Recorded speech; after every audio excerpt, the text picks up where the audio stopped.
ఓం ఓం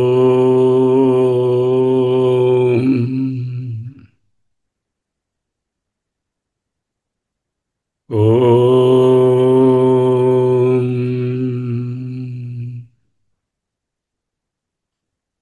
స్థిర సుఖమాసనం.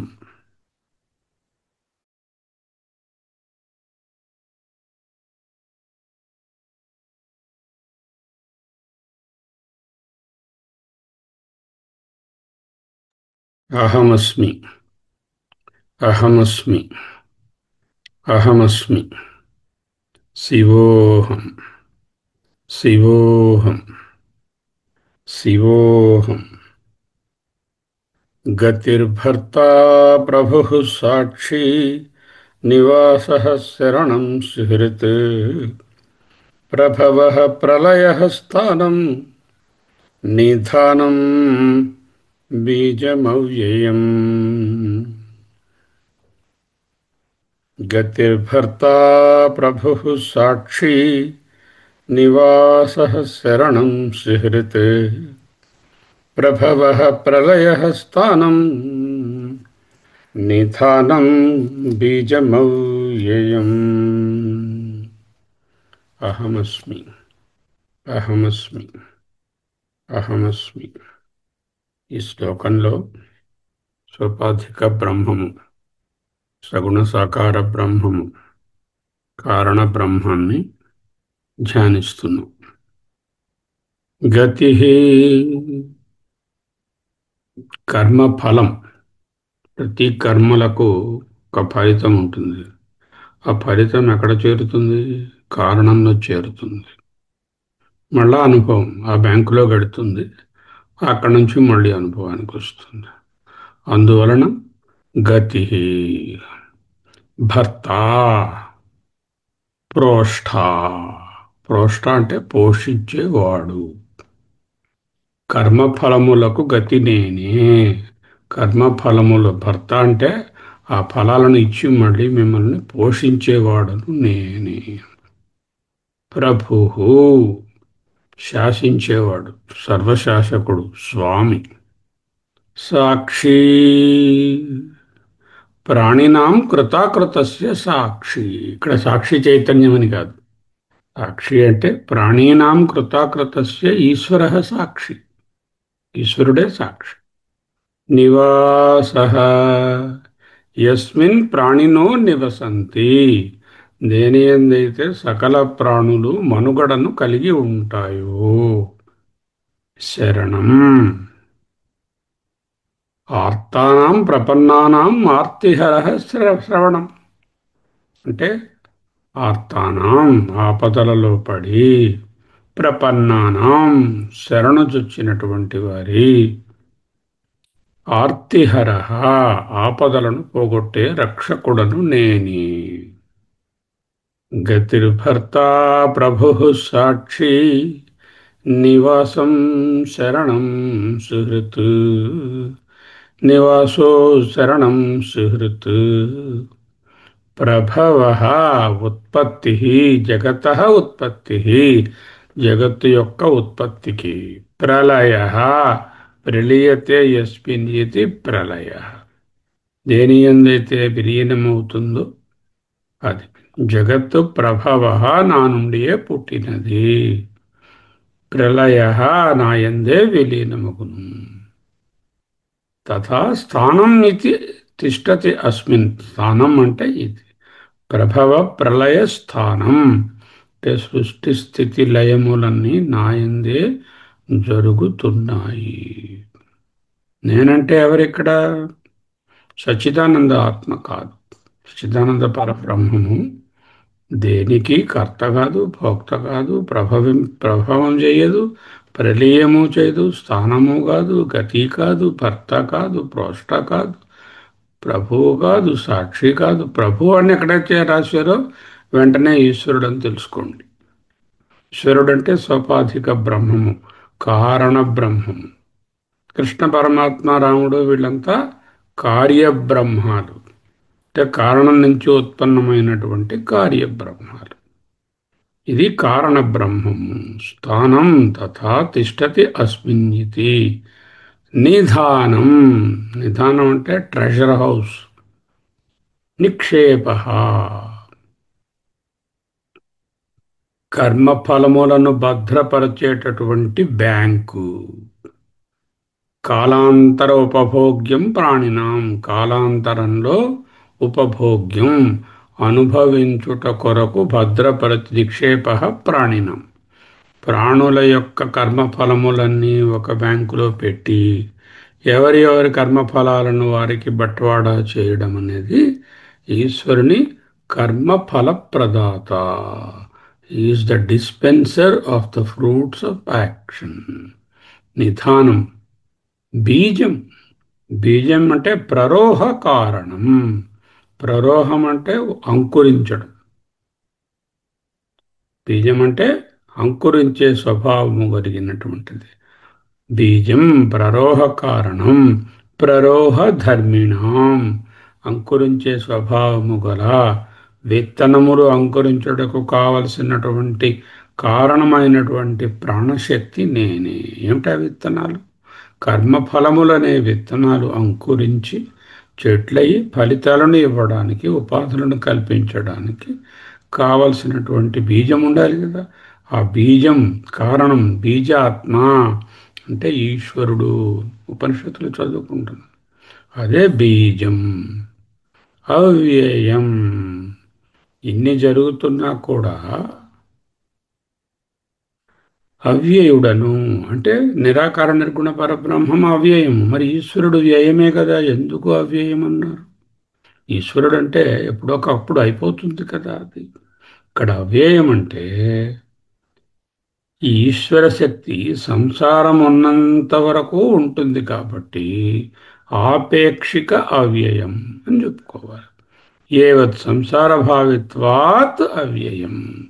యావత్ ఎంతవరకు సంసార భావిత్వాత్ సంసార భావములు ఉంటాయో అంతవరకు అవ్యయం. అవ్యయుడను. నహి అబీజం కించిత్ ప్రహరోతి. ఎందుకు? బీజము లేనిదే ఏది అంకురించదు కనుక. నిత్యంచ ప్రరోహ దర్శనాత్ బీజ సంతతి నవ్యేతి ఇది గమ్యతే. అంటే ఏంటి? బీజము పాపపుణ్యాలయం, ప్రాణుల యొక్క పాపపుణ్యాల ప్రవాహము నశించదు అని చెప్పడమే ఇక్కడ అర్థం. ఒకసారి ఆ సౌపాధికమైనటువంటి సగుణ బ్రహ్మాన్ని, ఈశ్వరుని ధ్యానించండి. ఈశ్వరోహం బీజోహం కారణోహం గతి అహం భర్తా అహం ప్రభురహం సాక్షీ అహం నివాస అహం శరణమహం సుహృత్ అహం. సుహృత్ చెప్పుకోలేదు.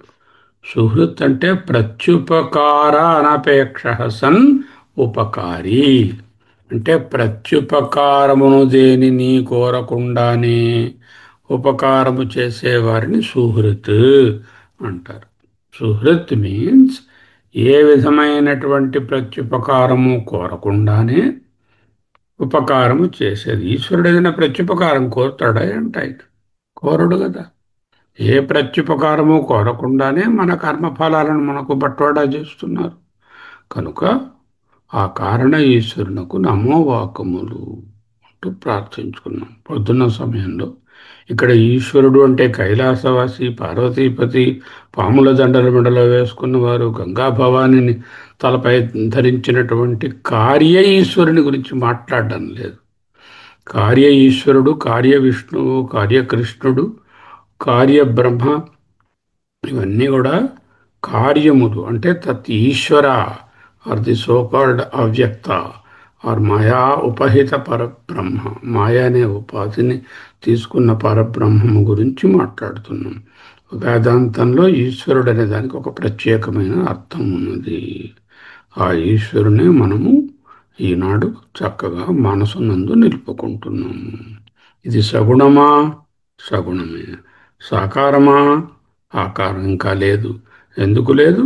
ఇది ఇంకా ప్రభవించలేదు. బీజస్థితిలో కారణ స్థితిలో ఉన్నది. ఈశ్వరుడు సగుణ ఈశ్వరుడు, సాకారము లేనిది, నిరాకార సగుణ ఈశ్వర తత్వము. కార్య ఈశ్వరుడు కైలాసవాసి ఎవరు? ఆయన సాకార సగుణ ఈశ్వర తత్వము. కార్యం అంటే ఏమవుతుంది? నశించిపోతుంది. దానికి పరిచ్ఛిన్నమవుతుంది, లిమిటేషన్ ఉంటుంది. టైం, ప్లేస్, పర్సన్, షేప్, ఆకారం, నామ లిమిటేషన్స్ ఉంటాయి. ఈశ్వరుడు ఆ లిమిటేషన్స్ కన్నా పైన ఉన్నవాడు, కారణ ఈశ్వరుడు. గతిర్భర్తా ప్రభు సాక్షి నివాస శరణం సుహృతే ప్రభవ ప్రళయస్థానం నిధానం బీజమౌయయం. మరి సడన్గా మనము నిధిధ్యాసనలో ఉంటూ ఉండగా ఈ శ్లోకం ఎందుకు వచ్చింది? అక్కడ ఫ్లోలో అన్ని కార్య విషయాలన్నిటినీ బోధించారు. పితాహమస్య జగతో మాతా ధాత పితామహ వేదం పవిత్రం ఓంకారం రుక్సాం యజురేవ చ అహం క్రతురహం యజ్ఞం సదామహమౌషధం మంత్రో అహం అహమేవాజ్యం అహమగ్నిరహం హుతం అంటూ చాలా కార్యరూపాలను వర్ణించి ఆ కార్యరూపాలకు కారణరూపమైన ఈశ్వరుని ధ్యానించమంటున్నారు. అయితే ఈ కార్యములన్నీ కూడా అనుభవించిన తరువాత మళ్ళీ వెనక్కి రావాలి. తీర్థం భుక్త్వా స్వర్గలోకం విశాలం క్షీణే పుణ్యే మర్త్యలోకం విశంతి. అంటే అన్నీ ఆగమాపాయిలే, అన్నీ ఆపేక్షికాలే, అన్నీ సాపేక్షికాలే. ఆత్యంతిక పరబ్రహ్మము ఈ స్థాయి కన్నా పైనున్నది. నీవు ఎవరు? నేను ఆత్యంతిక పరబ్రహ్మ అహమస్మి స్వరూపం. గతిర్భర్తా ప్రభు సాక్షి నివాసం శరణం సుహృత్ నివాస శరణం సుహృత్ ప్రభవ ప్రళయ స్థానం నిధానం బీజమౌయం. కారణ ఈశ్వరుని తెలుసుకొని కారణ ఈశ్వరుడు వీటన్నిటికీ ఇప్పుడు చెప్పిన లిస్ట్ అంతటికీ ఆధారమని తెలుసుకొని ఈ కారణ ఈశ్వరునికి ఆధారమైనటువంటి నిర్గుణ నిరాకార పరతత్వాన్ని ధ్యానించుకోండి. అదే అహమస్మి. అదే అహమస్మి. అహమస్మి. అహమస్మి. అహమస్మి. అహమస్మి. అహమస్మి. అహమస్మి. అహమస్మి. అహమస్మి. అహమస్మి. అహమస్మి.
అహమస్మి, అహమస్మి, అహమస్మి.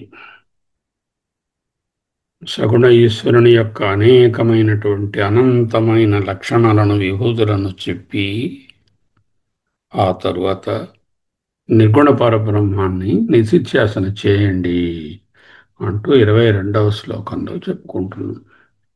అనన్యాశ్చింతయంతః మాం యే జనాః పర్యుపాసతే తేషాం నిత్యాభియుక్తానాం యోగక్షేమం వహామ్యహం. ఈ వెర్స్ పెండెంట్ వెర్స్ అంటారు. 701 శ్లోకాలలో 350 దీనికన్నా ముందున్నాయి, 350 దీని తరువాత ఉన్నాయి. ఈ వెర్స్ని సెంట్రల్ పీస్, పెండెంట్ వర్స్ అంటారు. హారానికి మధ్యలో ఉండే మణిపూస.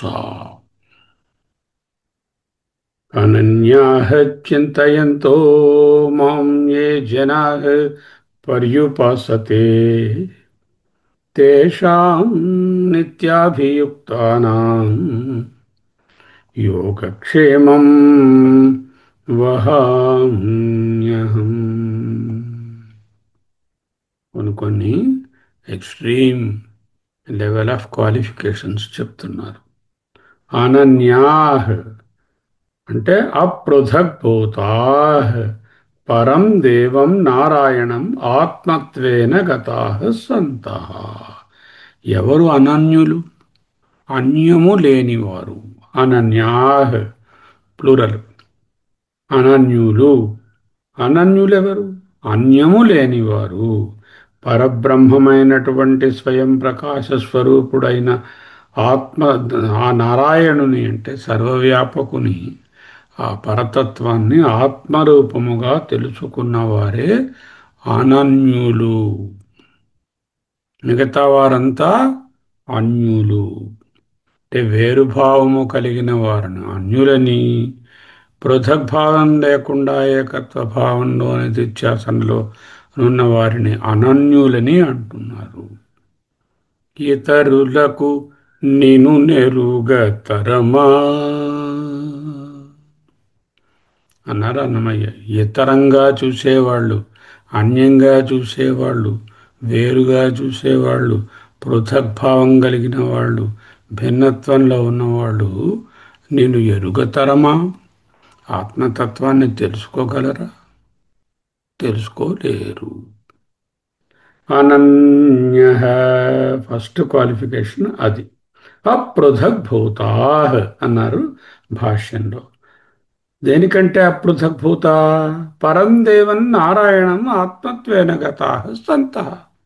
ఆ పరమాత్మ అయినటువంటి స్వయం ప్రకాశ రూపుడైన నారాయణుని, నారాయణుడు అంటే సర్వవ్యాపకుడనే అర్థంలో ఆత్మరూపంగా తెలుసుకున్నవారై చింతయంతః. రెండవ క్వాలిఫికేషన్ ఏమిటి? చింతించుచున్నవారు. చింత అంటే ఏమిటి? ఇక్కడ ఏడవడం అని కాదు కదా. 24 గంటలు నిధిధ్యాసన చేస్తున్నవారు. సర్వకాల సర్వావస్థల యందు ఎవరైతే నన్నే నిధిధ్యాసన చేస్తున్నారో, మాం నన్ను అంటే ఆత్మతత్వాన్ని చింతయంతః ఏ జనాః ఏ జనులైతే, ఏ ప్రాణులైతే, ఏ సాధకులైతే. వాళ్ళకి ఎవరై ఉండాలి? అనన్యః పరమాత్మ కంటే అన్యమేది లేదు. ఆ పరమాత్మయే ఆత్మస్వరూపం, అదే నేను, అది అనన్య. రెండోది ఏమిటి? చింతయంతః 24 గంటలు నిధిధ్యాసనలో ఆత్మభావంలోనే ఉండడం. మాం ఆత్మభావమును ఏ జనాః పర్యుపాసతే. పర్యుపాసతే అంటే ఉపాసతే అంటే చాలు. పర్యుపాసతే అన్నారు. ఆసమంతాత్ అన్ని వైపుల నుంచి, పరి అంటే అన్ని ప్రక్కల నుంచి, ఉపాసతే ఏ పక్క చూసినా ఒక్కటే. నీవే ముందు, నీవే వెనుక, నమ పురస్తాత్ అథ పృష్ఠతస్తే నమో నమస్తు సర్వతు ఏవ సర్వ. అనే విధంగా అన్ని ప్రక్కల ఆత్మదర్శనాన్ని చేయడాన్ని పర్యుపాసన. ఏ కోణంలో చూసినా ఆత్మదర్శనాన్ని చేస్తున్న దాన్ని పర్యుపాసన. అటువంటి వాళ్ళని భగవత్పాదులు సన్యాసినః అన్నారు. సన్యాసులు అంటే కాషాయ వస్త్రాలు, కమండలము, జుత్తు పెంచుకోవడము ఉండే బాహ్య లక్షణాల సన్యాసం గురించి చెప్పడం లేదు. ఆంతర లక్షణాలు సన్యాసి లక్షణాలు కలిగిన వారు పర్యుపాసతే. ఎనొచ్చేపటికి అనన్యాః చింతయంతః పర్యుపాసతే సన్యాసినాం నిత్యాభియుక్తానాం.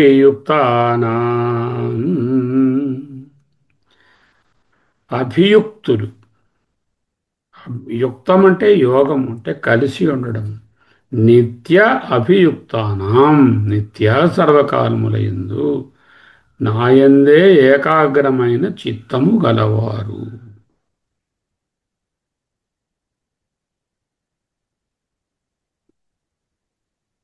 అంటే ఆత్మభావమునందే సర్వదా ఉండేవాళ్ళు. ఈ అభియుక్తమన్నా అభిధ్యానమన్నా ఒకటి. ఓంకారం అభిధ్యాయిత అదేమిటో లిస్ట్ ఉంది. అలాగే అభియుక్తానాం తేషాం వారల యొక్క యోగక్షేమం. యోగ అప్రాప్యస్య ప్రాపణం, ఇంకా పొందకుండా మిగిలి ఉన్న దానిని పొందడాన్ని యోగం. క్షేమ తద్రక్షణం అంటే ఆ పొందిన దాన్ని రక్షించుకోవడం. ఒకటి ప్రొక్యూర్, రెండు secure. Procure wealth and secure it in FDRs and real estate. Procure name and fame and secure it without losing it. అలాగే ఇక్కడ యోగము అంటే అప్రాప్యస్య ప్రాపణం, క్షేమము ఈజ్ ఈక్వల్ టు తత్రక్షణం, ఆ పొందిన దాన్ని రక్షించుకోవడం. తదుభయం ఆ రెండు. వహామి ప్రాపయామి అహం నేనే వాటిని మీకు యోగక్షేమములను వహిస్తాను.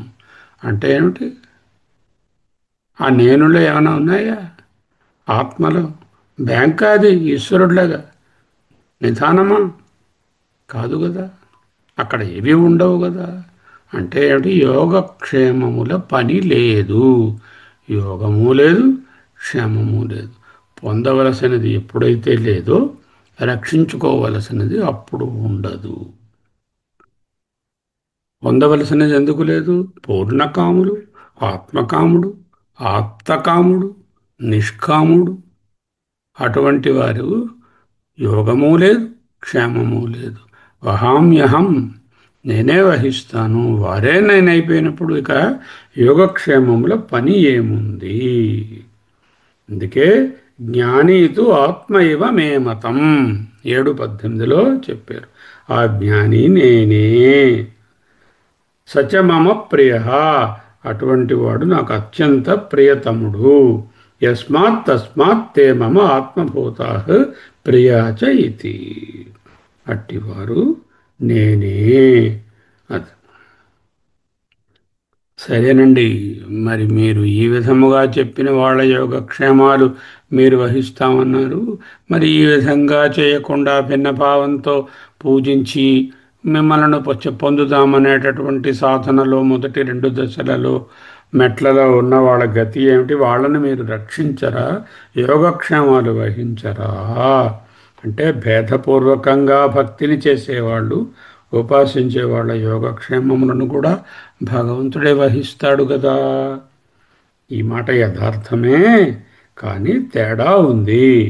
ఇతర భక్తులు ఎవరైతే ఉన్నారో వారు తమ తమ ప్రయోజనము కూడా యోగక్షేమాలను కోరి ప్రయత్నిస్తారు.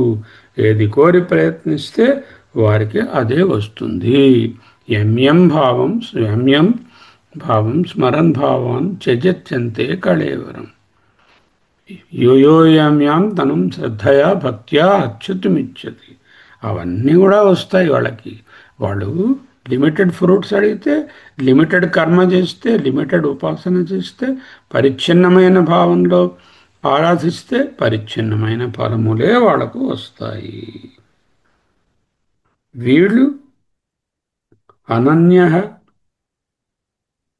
చింతయంత పర్యుపాసకా నిత్యాభియుక్తులు. వీళ్ళు జీవించాలని గాని, మరణించాలని గాని, పొందాలని గాని, రక్షించుకోవాలని గాని కోరుకోరు. కాబట్టి వీళ్ళు పూర్ణకాముడు. అది ఆ పూర్వపక్షానికి సమాధానం. అది అనన్యాశ్చింతయంతః మాం ఏ జనా పర్యుపాసతే తేషాం నిత్యాభియుక్తానాం యోగక్షేమం వహామ్యహం. యోగక్షేమం అంటే లౌకికమైన పదార్థ సంబంధమైన యోగక్షేమము కాదు. ఆత్యంతిక యోగక్షేమం ఏది? మోక్షమే, ఆత్మతత్వ దర్శనమే, ఆత్మనిష్టయే. అనన్యాః చింతయంతః మాం ఏ జనాః పర్యుపాసతే తేషాం నిత్యాభియుక్తానాం యోగక్షేమం వహామ్యహం. One of the fantastic verses ever to be remembered. And అనన్యా చింత, అన్యులు కాకుండా, ఇతరమని లేకుండా చింతించడం, నిధిధ్యాసనలో ఉండడం. నిత్యాభియుక్తాన అహమస్మి అహమస్మి అహమస్మి అహమస్మి అహమస్మి అహమస్మి అహమస్మి అహమస్మి సోహం సోహం. ఈనాడు చదువుకున్న రెండు శ్లోకాలు జంట శ్లోకాలు. ఒకటి సగుణ నిరాకార ఈశ్వర ధ్యానము, రెండవది నిర్గుణ నిరాకార అనన్య ధ్యానము.